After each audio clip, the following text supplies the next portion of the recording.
l'armée israélienne qui a mené de nouvelles frappes aériennes au Liban, notamment dans la banlieue sud de Beyrouth, un fief du mouvement du Hezbollah qui a affirmé être engagé dans des affrontements avec les troupes israéliennes à la frontière libanaise. Amjad Chihab, analyste politique, fait le point sur la situation sur le terrain au sud Liban. On regarde.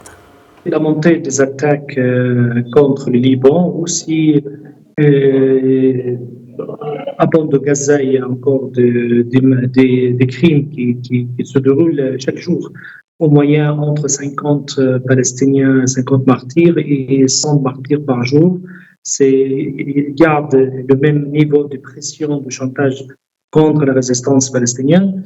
Et aussi sur le Liban, il y a des bombardements intensifs, surtout dans le quartier ouest de la capitale libanaise, pour détruire le maximum de bâtiments, le maximum aussi d'infrastructures militaires de Hezbollah.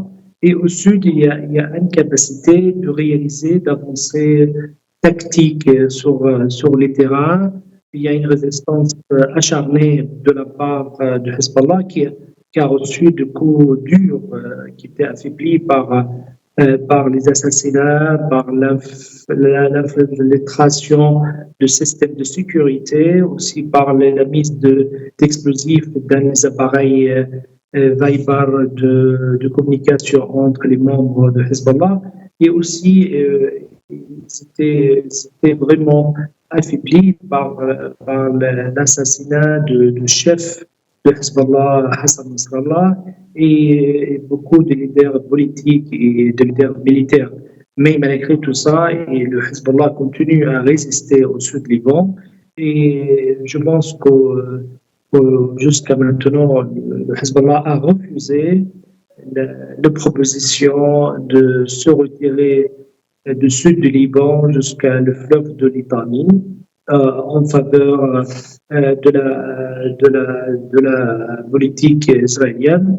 Et c'est pour cela, je pense que le seul qui va gagner ou non, c'est les affrontements terrestres sur le sud Liban. Et par rapport à la question palestinienne, Hamas aussi toujours refuse de se mettre et il continue à faire des attaques contre des cibles militaires malgré les massacres quotidiens qui sont commis par l'armée israélienne.